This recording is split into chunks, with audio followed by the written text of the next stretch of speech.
Hi. Today I'm starting reading a new book. It's called Lessons from a Lemonade Stand by Boyack. You might have heard of him. He wrote the Tuttle Twins series. So he's written a lot of books, this included, that are written like with kids in mind, simplifying principles of law, of like the law that we have in this country. America is where I'm at. It's called Lessons from a Lemonade Stand, An Unconventional Guide to Government. So I'm going to start that. I'm really excited to read this. The introduction. If your neighborhood is anything like mine, you often see lemonade stands setting up shop during the warm summer season. They're a great way for children to learn how to run a business and make a sale. And even when siblings drink half of the product or the weather turns cold and cloudy, children are enthralled by the idea of making money in such a fun and refreshing way. As it turns out, these lemonade stands are often criminal enterprises. Take the case of Abigail Krutzinger, a 4-year-old who decided, with her parents' help, to offer some refreshing drinks to bikers and tourists passing through her small city in Iowa for the annual bicycle ride across the state. After half an hour of selling lemonade at 25 cents per cup, she had made $5. Not bad for a girl her age. Then the police arrived and shut her down. Abigail's crime? She didn't obtain a permit, a government permission slip. Even if she and her family had wanted to obtain this permission, the city was demanding a staggering $400 just to sell lemonade. Disappointed that his daughter was denied an opportunity to gain experience running a very small business, Abigail's father said, "If the line is drawn to the point where a 4-year-old can't sell a couple glasses of lemonade for 25 cents, then I think the line has been drawn at the wrong spot." Abigail is not an anomaly. A few teenage girls in Midway, Georgia built enough of an operation that they named themselves the Midway Lemonade Girls and got some corporate sponsors.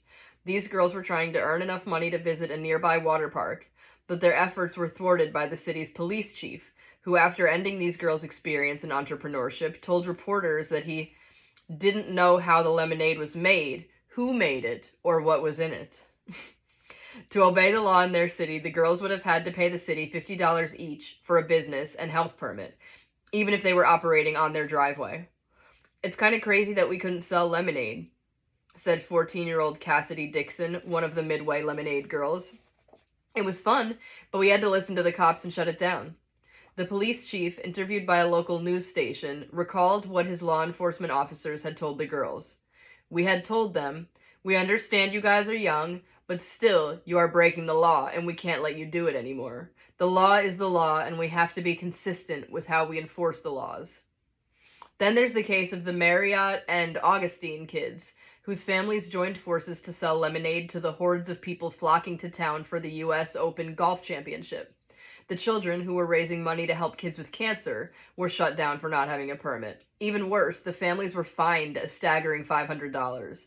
"The message to kids," one of the moms said, "is that there's no American dream."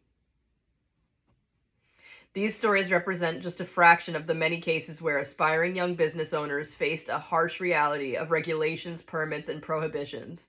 All they wanted to do was sell a drink to a consenting customer. Why all the bureaucracy? Most parents, if their children experienced a similar encounter with the government, would tell their children to obey the law, jump through the legal hoops required, and if they can't or won't, then shut the business down. This is the conventional wisdom, the path of least resistance. But what if it's wrong? What if there is no valid reason why a child should have to seek a permission slip before selling lemonade? What if that child has the right to do so? What if a child really needed to earn some money and decided to break the law and sell lemonade anyway? What if adults should be able to do the same? The answers to these questions apply to much more than mere lemonade. These questions, and many more like them, form the foundation of this book, a review of what's right, what's wrong, and in which cases you are justified in saying no when the government tells you to do something you think you shouldn't have to do. Shall we begin? All right. Here's a quote from Frederick Bastiat. "No society can exist unless the laws are respected to a certain degree. The safest way to make laws respected is to make them respectable. When law and morality contradict each other, the citizen has the cruel alternative of either losing his moral sense or losing his respect for the law. These two evils are of equal consequence, and it would be difficult for a person to choose between them. Chapter 1. The Rule of Law. Imagine I suddenly stopped you on the street and asked you, "What is a law?" How would you answer? Perhaps you would reply that a law is something the government says you have to do. Does it matter what type of government, I might ask? Are the laws in a communist country or a theocratic dictatorship just as valid and binding upon you as those in a democracy or a republic? Now you're probably having to think a little deeper, and maybe you're wishing I had stopped the guy walking behind you instead. You cautiously answer that a dictator can't just make up the law. The law is something a bit more fundamental, more principled. That's it. You confidently tell me that laws have to be based on a principle. Not just any principle, you concede, since people can adhere to principles that are simply wrong. It has to be a true principle, a correct one, you add. But now I've backed you into a bit of a corner. So everything a government tells a person to do that isn't based on a true principle isn't actually a law? Then what do we call that if not a law? Don't worry, most people would struggle to answer these questions. First, they've never really thought about these issues before. Second, they lack the education necessary to answer them adequately. That's not their fault. Government schools, and most private and home schools for that matter, simply don't teach this stuff. It's easy to say that the law is whatever the government says, but the answer is a bit more complex. Our society uses the word law quite liberally, so in a way, yes, a law is a synonym for a mandate from the government. For example, a reporter might point out it's against the law in North Korea to criticize the government. Or an environmental activist might say, the law in many states says that you are not allowed to collect the rain that falls on your property. In the United States of America, one might say that children operating a lemonade stand is, in most cities, breaking the law if they don't have the necessary paperwork. You get the idea. Long before you or I were born, a man named Frederick Bastiat wrote The Law, an essay in which he attempted to provide the answers to these questions. Here's how he answered them. And don't worry if it's tricky to follow, we'll analyze what it means in a moment. What then is law? It is the collective organization of the individual right to lawful defense. Each of us has a natural right to defend his person, his liberty, and his property. These are the three basic requirements of life, and the preservation of any one of them is completely dependent upon the preservation of the other two. For what are our faculties but the extension of our individuality? And what is property but an extension of our faculties? If every person has the right to defend, even by force, his person, his liberty, and his property, then it follows that a group of men have the right to organize and support a common force to protect these rights constantly. Thus, the principle of collective right, its reason for existing, is lawfulness. It is based on individual right. And the common force that protects this collective right cannot logically have any other purpose or any other mission than that for which it acts as a substitute. Thus, since an individual cannot lawfully use force against the person, liberty, or property of another individual, then the common force, for the same reason, cannot lawfully be used to destroy the person, liberty, or property of individuals or groups. Okay, let's unpack what he's saying. You and I have the right to defend ourselves and our property, which is an extension of ourselves, the labor we used in the past in exchange for obtaining that property. If somebody wants to harm you, steal your computer, or kidnap you, you are completely justified in fighting back. You have that right, an individual right, and nobody gave it to you. It's natural. You have it simply because you are a living person. Let's pretend we've crashed on a remote island inhabited by some native people.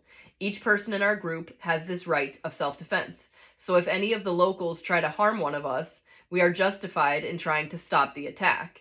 Suppose we decide to organize a system where one person keeps watch while the others build a shelter or sleep. If a native warrior jumps out of the bushes to hurt you while I'm on watch duty, I can rush to your aid and fight him off on your behalf. Why is that? I wasn't being attacked, so I wasn't defending myself. Am I doing something wrong because I'm not using my individual right of self-defense? The answer is contained in Bastiat's quote above. We organize to support a common force to protect our rights. We basically formed a government. Every single person has the right to self-defense, and so we all delegated that right to whoever was in charge for that shift. so it became a collective right, something that cannot exist unless each individual in the collective has the right that is being delegated. A collective can't come up with rights out of nowhere. The powers of our new government cannot exceed the powers of those who created the government. In other words, the creature can't exceed the creators. If you decide to make milk from fallen coconuts in an attempt to barter with the locals for other supplies, the island government can't prohibit you from doing so unless you first obtain its permission. It's as Bastiat explained. Just as a person is wrong to use force against you, he doesn't have that right. Then the collective cannot do it for him. We cannot delegate a right we do not have to the government. This, in a nutshell, is law, the real kind, based on a true principle and on individual rights. It's what we'll be exploring throughout this book, because understanding what laws a person can justifiably break requires knowing what laws we must follow and why. To break it down further, let's explore some different types of law to see how they relate to what we've learned here. Natural law. That's the heading. Natural law. Just so you can see how it's laid out. I can imagine few things more exhilarating than skydiving. If you haven't experienced it, just try to think of the adrenaline that would surge through your body as you fall from a high altitude to the earth below. As you train to learn the ins and outs of jumping out of an airplane, your instructor would explain the care and attention that goes into packing your parachute. Your life, quite literally, depends upon that neatly folded piece of thin fabric. The reason why, of course, is obvious. If you find yourself plummeting towards a very hard surface below, and something goes wrong when you try to deploy your parachute, you're likely going to end up as a big mess on somebody's property. Gravity is unforgiving and always present. Drop something that is heavier than the air, and it will fall. This reaction is so predictable and observable that we don't just call it by its name. Instead, we call it the law of gravity. Forgive me for pointing out something that is already painfully evident to you. Gravity does not exist because a bunch of politicians got together and decided to pass a law requiring objects to fall to the earth.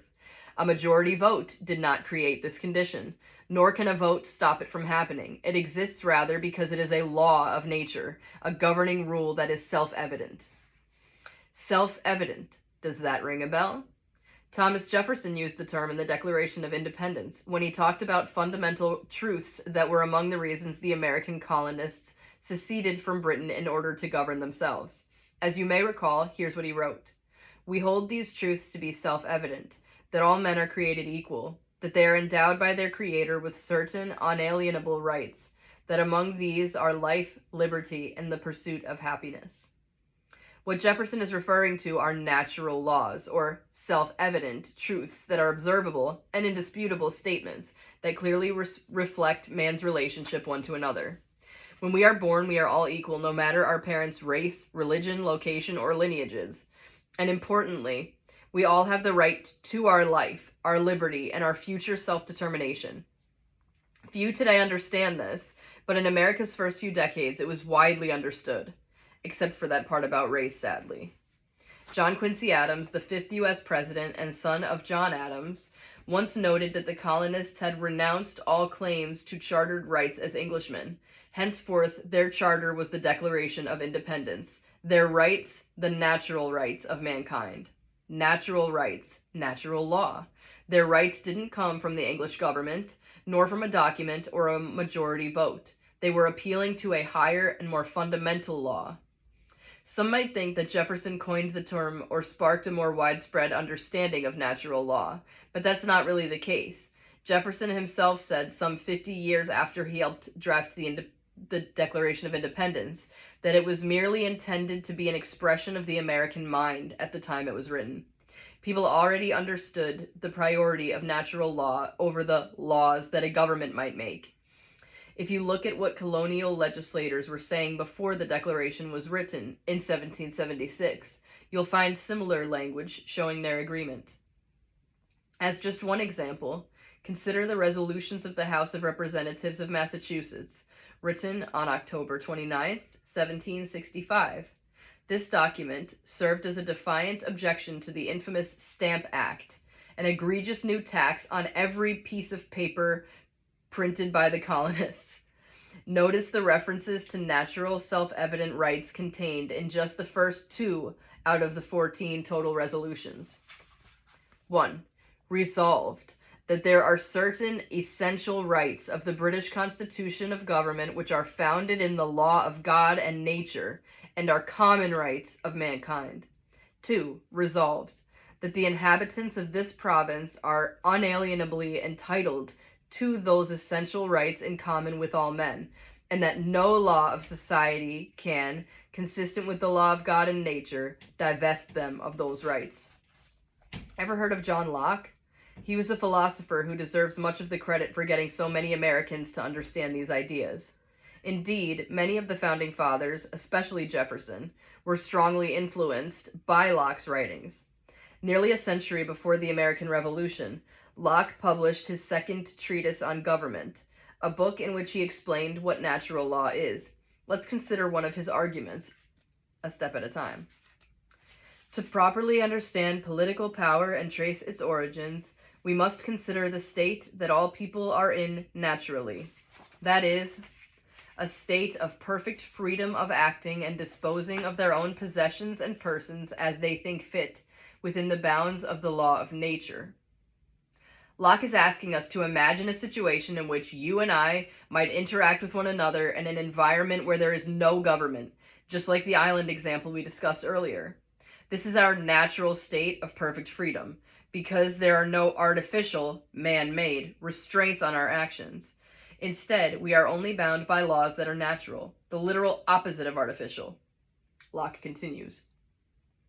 People in this state do not have to ask permission to act, or depend on the will of others to arrange matters on their behalf. The natural state is also one of equality, in which all power and jurisdiction is reciprocal and no one has more than another. This idea surely sounds intoxicating. No permission needed for anything. Finally, freedom.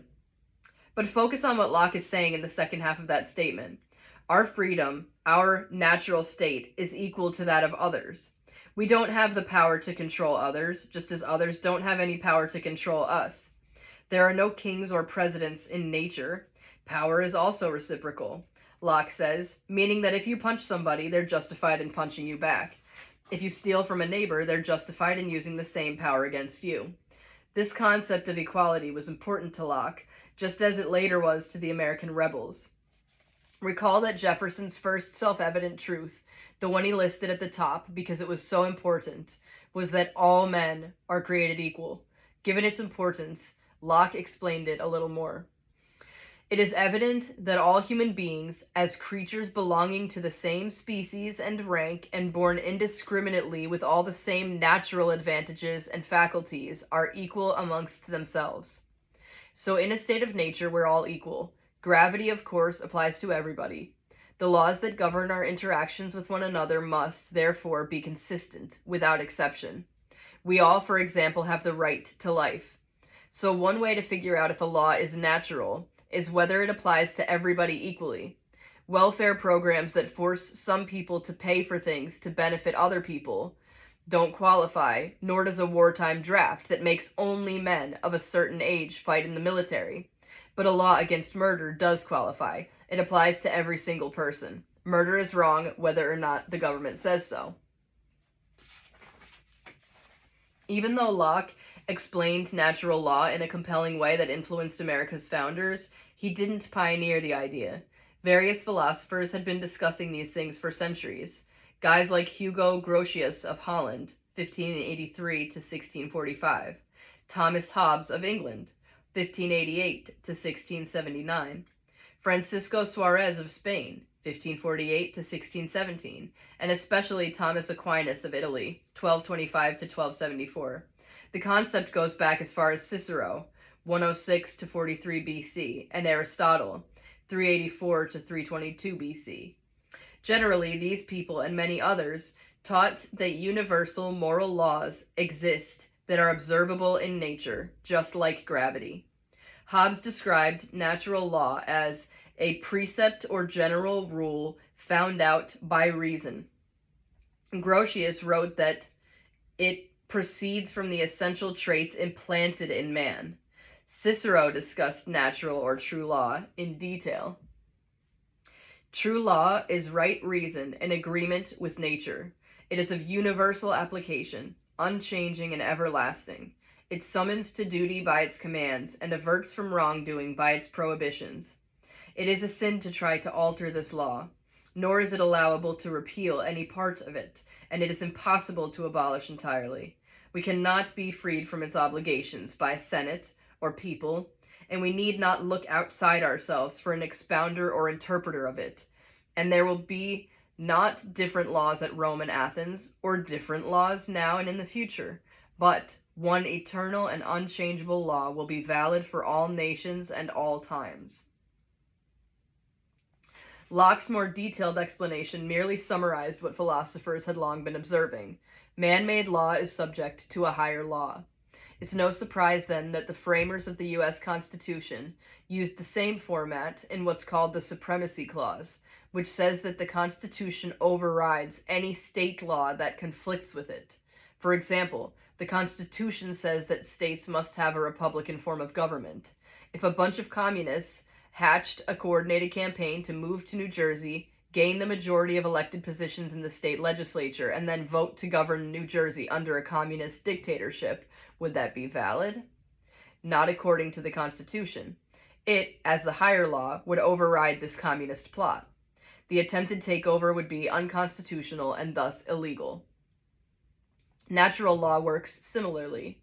Because it is the higher law, it came first, before any government's laws did, so anything contrary to it is invalid and void. If Congress passed a law outlawing gravity, it would be of no effect. And if a legislature passed a law saying murder was okay, that would also be invalid. Murder is always wrong, even if somebody casts a vote to legalize it. As the famous English judge William Blackstone once wrote, "No human laws are of any validity if contrary to natural law, and such of them as are valid derive all of their authority from this original." Man-made laws have to be in harmony with natural law in order to be valid. And who casts these votes anyway? We sometimes call them lawmakers, which is an absurd title. It reminds me of so-called rainmakers, people who believe that their ceremonial rituals can cause rain to fall. These people don't make rain. Similarly, politicians don't make law. At best, they can merely articulate a natural law more precisely to apply it to our modern times, applying existing law to the age in which we live. For example, natural law states that you cannot steal from another person. This is an observably harmful action against an innocent individual. So a politician could propose a law based on this natural law, which lists specific types of theft and punishments for each. Employees should not embezzle money from their employers. Children should not steal from a store. Hackers should not leak private information belonging to another person. These would be valid laws as they are tied to a natural law. Even then, the politician is not so much a lawmaker as he is a law explainer.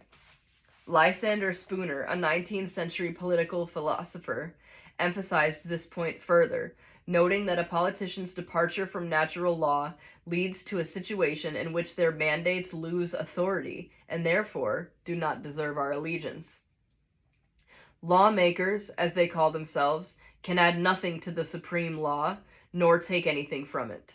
Therefore, all their lives and all their laws, as they call them, that is, all the laws of their own making, have no color of authority or obligation. It is a falsehood to call them laws, for there is nothing in them that either creates men's duties or rights, or enlightens them as to their duties or rights. There is consequently nothing binding or obligatory about them, and nobody is bound to take the least notice of them, unless it be to trample them underfoot as usurpations. Here we're beginning to see an argument to justify breaking a law if it violates natural law. We'll dig into this deeper in the next chapter. For now, let's summarize this section. Natural law deals with observable principles found in nature that come before, and thus supersede, the government. To qualify, a law must apply equally to every person, just like gravity. And natural laws don't change over time. It's always wrong, for example, to steal something from someone else. Finally, a government's mandate can only be legitimate if it is based upon a natural law. If a mandate conflicts with natural law, then it is invalid. Now that we've established what a natural law looks like, we have to explain its opposite, the arbitrary type that isn't observable, pre-existing, or equally binding. Sadly, as you'll soon realize, this describes a large portion of the laws that governments enforce today. I'm going to take a little break, and then I'll be back for the next heading there.